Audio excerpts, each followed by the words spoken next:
Bonjour, nous sommes donc de retour sur le dashboard après avoir modifié notre mot de passe. Donc là, j'ai oublié de préciser une chose, c'est que le dashboard, pour l'instant, il y a votre total des ventes, le nombre de clients, votre pourcentage de réparation faite, c'est écrit réparation achevée, et 3 ratios. Dans les versions qui vont, les sous-versions qui vont suivre, je vais intégrer notamment d'autres statistiques qui vont nous permettre de voir plus aisément certaines choses. Par exemple, on imagine votre chiffre d'affaires par mois. Ça peut être intéressant plus tard pour prévoir si vous allez investir ou pas au fil des mois ou des années. Voilà, ce genre de choses. Bon, peu importe, on s'éloigne un peu du sujet. N'oubliez pas que l'application follocarservice.fr est disponible en version mobile, que ce soit iOS, que ce soit Android ou d'autres téléphones. Maintenant, je voulais vous présenter les clients. Les clients, c'est simple. Vous avez le menu client avec liste et nouveau. Pour chaque menu que vous voyez ici, vous avez liste et nouveau, ce qui n'est pas forcément hyper optimal, mais au moins c'est très clair. La liste vous donne la liste de l'entité choisie, là en l'occurrence client. Là vous voyez, je n'ai pas de client. Je vais en ajouter un. Donc, on va mettre J. Vincent. La date de naissance. Alors, je suis né en 96. Je suis né en 96, en avril, le 2. Voilà. Alors, surtout, mettez une adresse mail valide pour vos clients. Je vais vous expliquer pourquoi dans une autre vidéo. Comme ça, il va pouvoir se connecter à votre, entre guillemets, à ces informations, que ce soit ses véhicules, ses réparations, ses informations personnelles, via cette adresse mail. Alors, je vais en mettre une que je n'utilise pas souvent.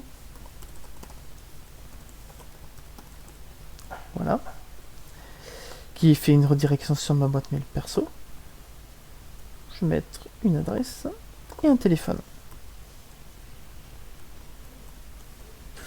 Alors, ne suivez pas ce numéro, c'est pas le mien, j'en ai mis un au hasard. Le client. Une fois que votre client est plus ou moins inactif, dans le sens où il ne vous amène plus de réparation, plus de véhicules, il ne vous sollicite plus pour des pièces, vous pouvez, le cas échéant, l'archiver. Il n'apparaîtra plus dans l'application, dans la sous-version suivante. Il n'apparaîtra plus dans l'application, dans le genre, il apparaîtra dans la liste des clients, mais il sera plus ou moins désactivé. Voilà. Et après avoir rempli ces informations, vous pouvez enregistrer. Alors, c'est important de compléter tous les champs, sauf la date de naissance, hein, plus ou moins, mais mettez-en une au hasard si vous voulez, car l'adresse email va permettre au client de se connecter via son adresse sur ces informations, et le téléphone pourra servir à envoyer des SMS via l'application dans une formule qu'on va créer un peu après. L'adresse du client est importante aussi, parce que quand on va générer les factures, son adresse postale va automatiquement apparaître. Donc c'est intéressant de le mettre. Bon, je m'emballe un petit peu, je vais vous dire. Voilà. Donc ici, vous avez les informations du client en liste. Vous pouvez le voir. Ici, vous avez la liste du client, comme ça. Vous pouvez l'éditer. Si vous êtes trompé d'information, par exemple, je ne veux plus l'archiver, et j'enregistre.